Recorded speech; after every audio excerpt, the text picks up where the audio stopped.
Bonsoir mes amis, dans la vidéo précédente sur la chaîne, la vidéo numéro 189, on a présenté les grands enjeux de la science de la logique. On a vu que cette œuvre est l'exposition du mouvement même de la pensée pure, qui peu à peu devient consciente d'elle-même. Quand la pensée pure atteint la réflexivité au cours de son développement, c'est-à-dire quand elle en vient à penser sa propre activité de pensée, à réfléchir à son propre fonctionnement, elle parvient à entretenir par elle-même son propre mouvement dialectique. On appelle logique le grand mouvement dialectique de la pensée pure. Ce chemin n'est pas linéaire, mais nécessaire. Chaque cycle dialectique de ce grand mouvement engendre le suivant, par un travail intérieur, par un travail immanent au concept de pensée pure lui-même. Hegel appelle ce travail intérieur et immanent le travail du négatif. Dans la vidéo 189, on a vu que ce déploiement de la pensée pure est avant tout un chemin de prise de conscience. La pensée pure, en se développant, découvre peu à peu qu'elle a toujours été unie en soi à la totalité du réel dans son mouvement, ce que Hegel appelle l'absolu. Et cette unité entre la pensée et l'absolu, qui a toujours existé en soi, devient peu à peu pour soi, c'est-à-dire consciente d'elle-même par le biais de la pensée, au fil du déploiement de la pensée pure. Et quand cette unité devient pour soi, on dit que la pensée pure devient savoir absolu et concept au sens le plus large chez Hegel. Cette pensée est donc, au départ de son mouvement dialectique, totalement pure, sans aucun présupposé. Et cette pensée pure va ensuite se déployer en trois grandes logiques successives qui structurent tout le mouvement dialectique de la pensée pure: l'être, l'essence et le concept. Chacune de ces trois logiques, ou plutôt de ces trois doctrines, constitue un tome de la science de la logique. Dans cette vidéo, on entre dans le premier grand moment de ce chemin de prise de conscience, exposé dans le premier tome, la doctrine de l'être. Pour ce soir, je vous propose ce plan. D'abord, on commencera par comprendre l'enjeu de cette doctrine de l'être. Il s'agira de poser le cadre général de cette vidéo, de saisir les objectifs de cette première étape de la logique et de voir vers quoi elle tend. Ensuite, on verra comment Hegel divise ce grand moment de l'être en trois étapes: la qualité, la quantité et la mesure. On verra que chacune de ces étapes correspond à une affirmation, une négation et un dépassement dans le parcours de la pensée pure, dans la doctrine de l'être. Un chemin qui l'amènera progressivement jusqu'au deuxième grand moment de son déploiement, l'essence. On entrera alors un peu plus dans le vocabulaire hegelien propre à la qualité, à la quantité et à la mesure qui clôt ce premier grand moment de la pensée pure. Il s'agira ici de relier certains termes hegeliens qu'on retrouve souvent dans des conférences ou même dans des vidéos sur YouTube à ce parcours de la pensée pure dans la doctrine de l'être. Voilà le plan que je vous propose de suivre ensemble ce soir. Et au fil de ce cheminement, on va découvrir une chose étonnante. Même ce qui semble le plus simple, comme la pensée pure au tout début de son mouvement, contient déjà en germe une nécessité intérieure, une dynamique interne qui la propulse en avant dans son déploiement. Et ce soir, c'est ce déploiement qu'on va suivre pas à pas, depuis le tout premier commencement jusqu'à l'essence.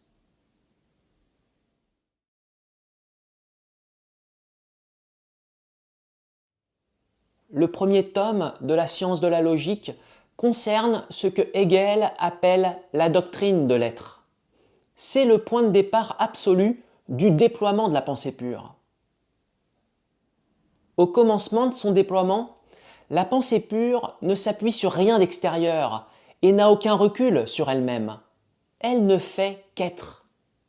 Elle commence son parcours dans son état le plus simple, dans son état le plus dépouillé, le plus indéterminé, l'être pur. L'être pur, c'est le point de départ absolu. Il ne suppose rien. Ce n'est pas un objet, ce n'est pas une chose, ce n'est même pas une idée de quelque chose. C'est être, juste être, sans qualité, sans distinction, sans contenu. C'est vide. Hegel dit que c'est la pensée la plus vide qu'on puisse avoir. Il n'y a rien à voir, rien à penser, rien à saisir. L'être pur est. Mais il n'y a rien dans cet être. Et si l'être pur n'est rien de déterminé, alors en le pensant, on pense rien. La pensée pure se pose comme être pur, dans sa pureté extrême, indiscernable du néant. Penser l'être pur, c'est ne penser rien. Et donc, l'être pur et le néant se ressemblent complètement dans leur forme pure. Les deux sont vides. Ils sont impossibles à distinguer dans leur pureté. Mais c'est justement cette indistinction qui fait naître un premier mouvement.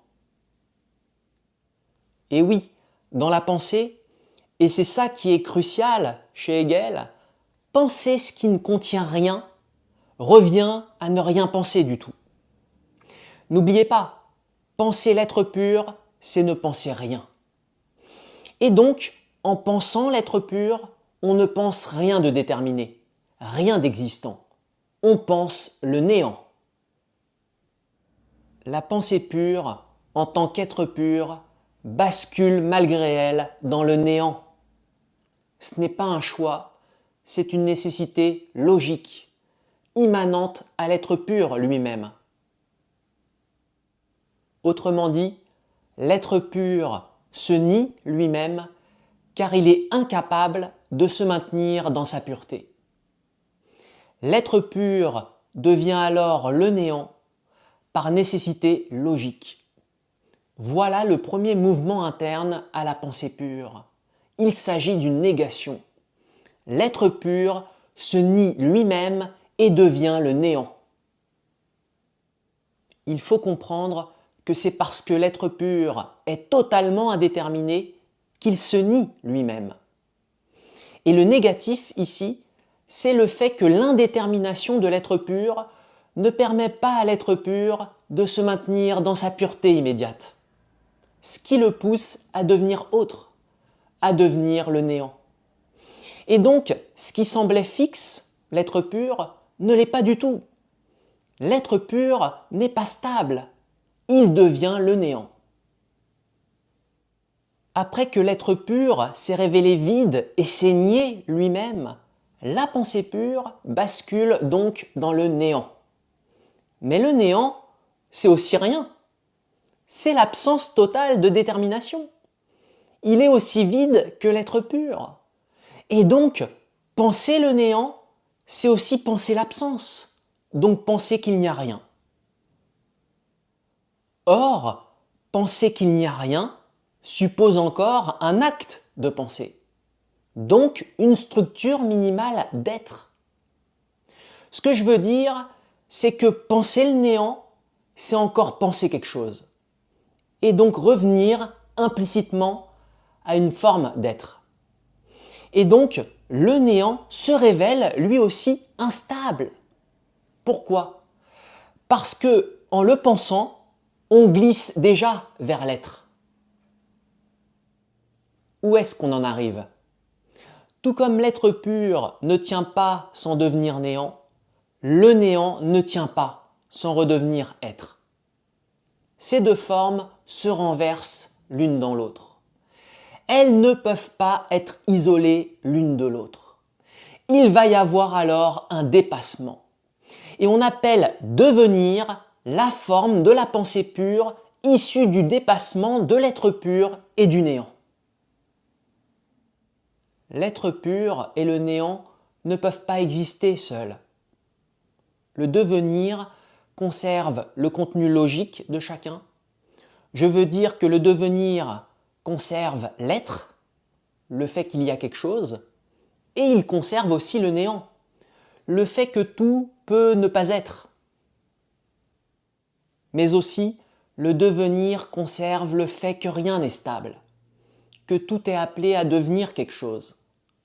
Le devenir conserve donc aussi l'instabilité même de l'être pur et du néant.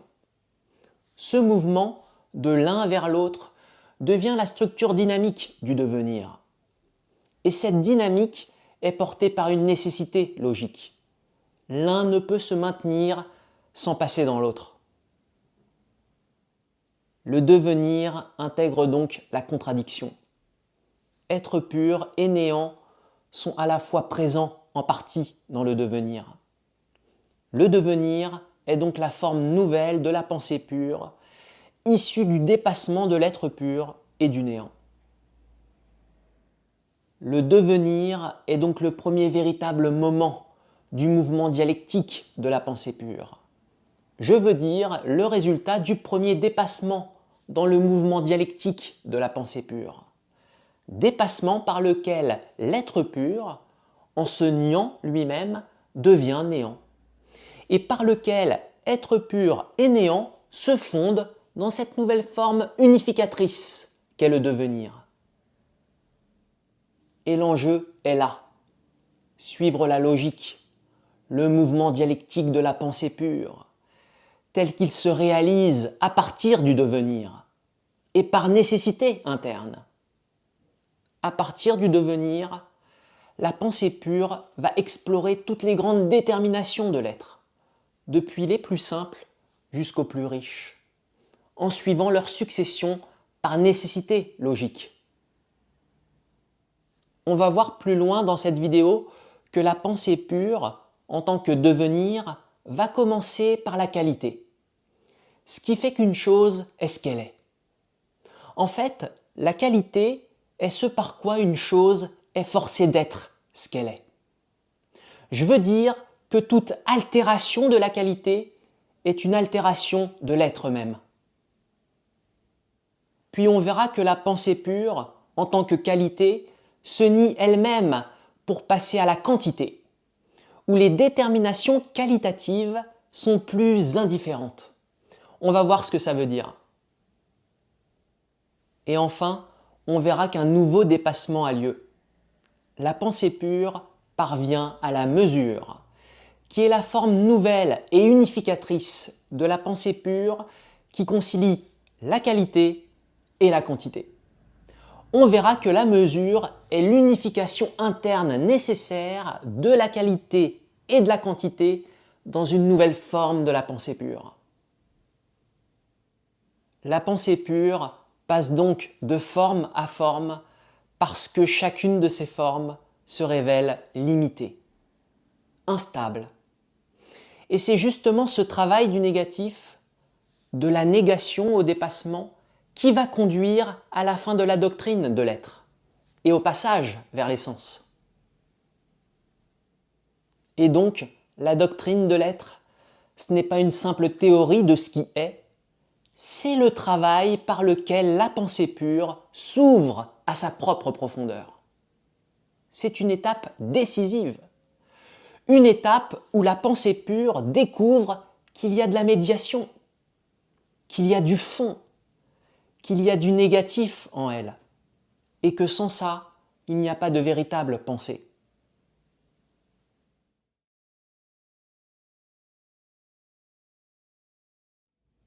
Dans la science de la logique, une fois posé que le point de départ est l'être pur, et que le premier dépassement au sein du mouvement dialectique de la pensée pure est le devenir, Hegel commence à déployer les premières déterminations de la pensée pure, à partir du devenir. Par détermination, je veux dire les formes par lesquelles la pensée pure commence à se qualifier, à se spécifier, à devenir quelque chose, en se déployant de manière immanente dans la logique de l'être. Ces déterminations ne viennent pas de l'extérieur. Elles naissent du mouvement interne de la pensée pure elle-même. Elles expriment la manière dont la pensée pure devient progressivement plus concrète, en se niant, en se limitant, en se différenciant d'elle-même.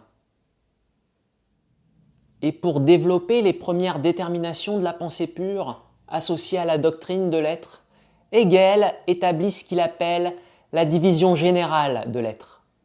C'est une étape décisive qui va structurer le premier tome du livre et la première grande étape du mouvement de la pensée pure que constitue la doctrine de l'être. On va voir maintenant ce qu'est cette division. Là, il est important de faire un petit rappel pour bien savoir de quoi on va parler dans la suite de cette présentation. L'être pur est la toute première figure, la toute première forme de la pensée pure. Le devenir est la première forme dialectique accomplie de la pensée pure. L'être, dans sa division générale, désigne l'ensemble du premier grand moment du mouvement dialectique de la pensée pure, qui commence avec le devenir et qui se déploie jusqu'à l'entrée dans l'essence. Donc, dans la suite de cette présentation, quand je parle d'être, je parle de toutes les formes que prend la pensée pure dans son déploiement, du devenir jusqu'à l'essence. Reprenons l'exposé. Dans la science de la logique, à partir du devenir, Hegel montre comment l'être commence à se déterminer par lui-même et par nécessité logique. Ce mouvement se déploie selon 3 moments. Premier moment, la qualité, où l'être est encore inséparable de ce qui le détermine. Je veux dire que dans ce premier moment, une chose est ce qu'elle est, à cause de sa qualité. Si on change cette qualité, alors la chose n'est plus ce qu'elle est. Elle cesse d'être ce qu'elle est. Par exemple, si un morceau de bois est brûlé, ce n'est pas du bois qui serait juste un peu différent. Ce n'est plus du bois, tout simplement. C'est de la cendre. Fini le bois. À ce stade de la qualité, l'être dépend entièrement de ses déterminations qualitatives et son identité n'a pas encore de souplesse par rapport à ses déterminations qualitatives. Deuxième moment, la quantité, où l'être se détache enfin de ses déterminations qualitatives. Autrement dit, à ce stade, l'être n'est plus entièrement défini parce qu'il est en propre. Je veux dire par sa qualité. Il peut changer et sans cesser d'être lui-même. Par exemple, un objet peut être plus grand ou plus petit, avoir plus ou moins de poids, sans que ça change son identité, sans que ça change ce qu'il est fondamentalement. Contrairement à la qualité, la quantité introduit une forme d'indifférence. Les caractéristiques de la chose n'affectent plus ce qu'est la chose. Ces déterminations quantitatives peuvent varier sans remettre en cause l'identité de la chose. Et le troisième moment, la mesure, qui est l'unité nécessaire de la qualité et de la quantité. Je veux dire que la mesure vient réconcilier ces deux aspects antagonistes de l'être. Ce qu'il est en propre, qualitativement, et ce qui peut varier en lui, quantitativement. La mesure montre qu'il y a des seuils, seulement à partir desquels une simple variation de quantité finit par affecter la qualité elle-même. Par exemple, pour bien comprendre, chauffer de l'eau ne change rien tant qu'on reste en dessous de 100 degrés. Ça n'affecte pas la nature de l'eau. Mais à 100 degrés, l'eau devient vapeur. La mesure, c'est donc ce moment où la quantité et la qualité ne sont plus séparées, mais articulées ensemble dans un rapport interne. Et à ce stade, on peut dire qu'il y a une forme de souplesse. L'être peut supporter certaines variations quantitatives sans changer de nature. Ce n'est plus la rigidité du tout ou rien, propre à la qualité, ni l'indifférence, propre à la quantité. Dans la mesure, il y a un lien interne entre quantité et qualité, avec des seuils précis à partir desquels un changement quantitatif finit par transformer la qualité. Dans la mesure, il y a donc une forme de souplesse, mais une souplesse structurée, encadrée. Je veux dire une souplesse définie par des seuils internes. Ce parcours de la pensée pure, qualité, quantité, mesure, constitue ce que Hegel appelle la division générale de l'être. Pour bien comprendre, on peut voir ces trois étapes comme les premiers moments par lesquels la pensée pure commence à poser des déterminations internes. Je veux dire des formes de la pensée pure qui, bien que provisoires, deviennent de plus en plus complexes, de plus en plus structurées et articulées en leur sein. Au début, avec la qualité, l'être est encore très fragile. Il ne peut pas être autrement que ce qu'il est. Changer une qualité, ne serait-ce qu'un peu, c'est changer la chose elle-même. Avec la quantité, au contraire, l'être devient plus souple. Il peut varier sans se transformer en autre chose. L'être devient alors indifférent à sa détermination, mais trop indifférent. Et enfin, avec la mesure, Hegel montre que ces deux moments ne peuvent pas rester séparés. Toute chose possède des caractéristiques quantitatives qui déterminent les déterminations qualitatives, au-delà d'un certain seuil. Pensons par exemple à l'eau qu'on chauffe. Et c'est à partir de la mesure que la pensée pure va pouvoir passer dans une nouvelle dimension logique dans son développement, celle de l'essence. Il est aussi important de noter que ces trois moments ne sont pas arbitraires. Ils ne viennent pas d'un classement extérieur. Ces trois moments émergent du mouvement dialectique et interne de l'être lui-même. À partir de cette vision générale de ce que sont la qualité, la quantité et la mesure, je vous propose maintenant de nous concentrer sur chacun de ces trois moments de l'être, de zoomer sur ces moments, pour pouvoir introduire certains termes hegeliens qui, au premier abord, peuvent impressionner. Des termes qu'on entend parfois dans des conférences ou dans des vidéos YouTube, mais sans toujours savoir ce qu'ils veulent dire concrètement. Et ces termes sont ceux qu'on retrouve au sommaire du livre. En réalité, il s'agit de formes que prend l'être tout au long de la doctrine de l'être.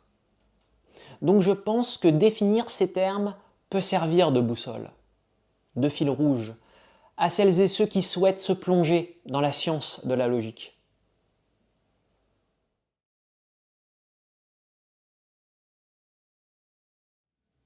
Une fois passé par le devenir, l'être se stabilise un peu.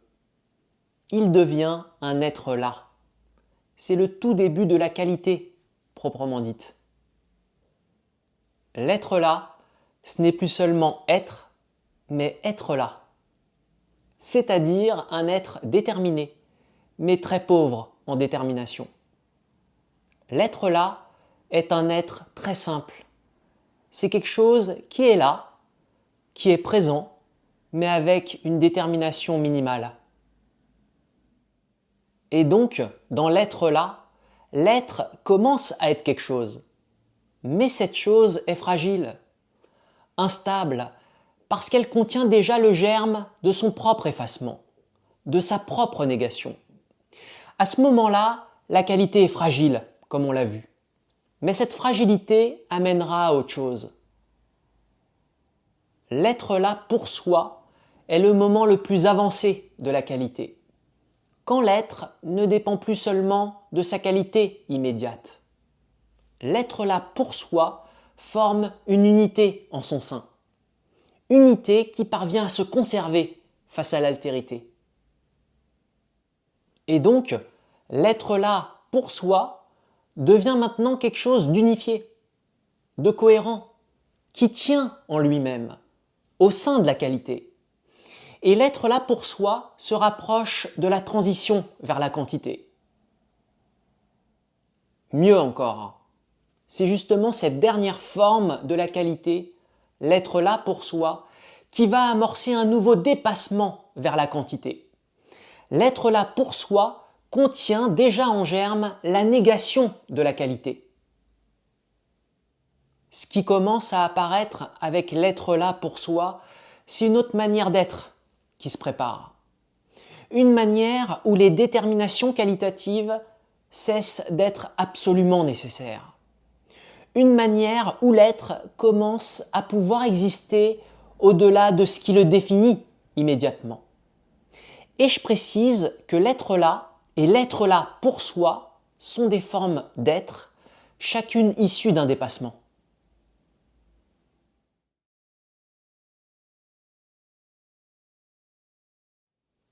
La quantité pure est la forme de l'être au tout début de la quantité.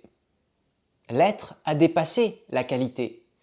Désormais, il n'est plus défini par ce qu'il est essentiellement, mais par la possibilité d'un plus ou moins, qui ne remet pas en cause son identité. On est dans une logique du plus ou moins. En fait, on dit que la quantité pure est la détermination abstraite de la quantité, sans qu'on parle encore d'un contenu précis. Je veux dire par là que c'est un plus ou un moins, mais sans qu'on dise de quoi. On ne dit pas encore s'il s'agit d'un liquide ou d'un nombre de grains. Ce plus ou moins est encore totalement abstrait, mais il prépare déjà à deux autres formes de l'être, que sont la quantité continue et la quantité discrète. La quantité continue est une forme de l'être où la grandeur est pensée comme un tout homogène, sans discontinuité, sans rupture, sans unité distincte, comme une ligne, comme une surface, un volume ou un fluide. Puis il y a la quantité discrète, qui est une forme de l'être où, au contraire, la grandeur est pensée comme des unités séparées, identifiables, des objets qu'on peut compter, comme des grains, comme des individus, etc. Je précise encore que la quantité pure, la quantité continue et la quantité discrète sont des formes de l'être, chacune issue d'un dépassement.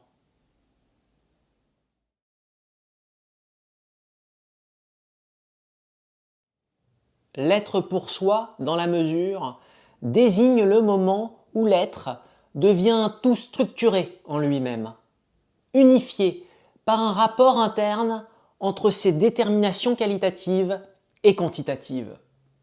Dit autrement, c'est le moment où l'être présente une cohérence interne entre ce qu'il est, sa qualité, et combien il est, sa quantité. Et donc, à ce moment-là, la quantité détermine activement la qualité.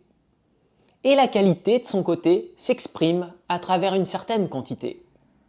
L'être pour soi dans la mesure devient un tout interne, une forme stable où qualité et quantité s'articulent dialectiquement, à l'intérieur d'une unité immanente. Hegel appelle mesure réelle la forme de l'être pleinement développée de la mesure. Je veux dire l'unité intérieure la plus structurée, la plus stable, entre qualité et quantité. Ce n'est plus juste un seuil ou un rapport abstrait. La mesure réelle existe selon sa mesure, et non plus seulement selon la qualité et la quantité juxtaposées. L'union qualité-quantité définit l'être même qu'est la mesure réelle. Autrement dit, la mesure réelle est définie de manière interne par l'articulation de ce qu'elle est, la qualité, et de combien elle est, la quantité. Ce n'est plus une juxtaposition de cette qualité et de cette quantité. Je précise encore que l'être pour soi dans la mesure et la mesure réelle sont des formes de l'être, chacune issue d'un dépassement.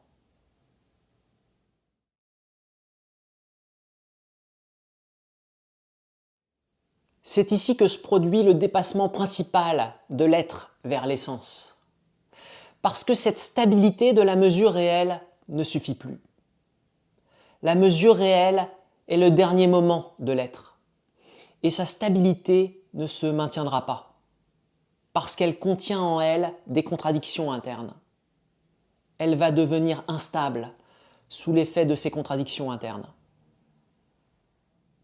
Le devenir de l'essence n'est pas une forme de l'être, mais le mouvement final de la doctrine de l'être.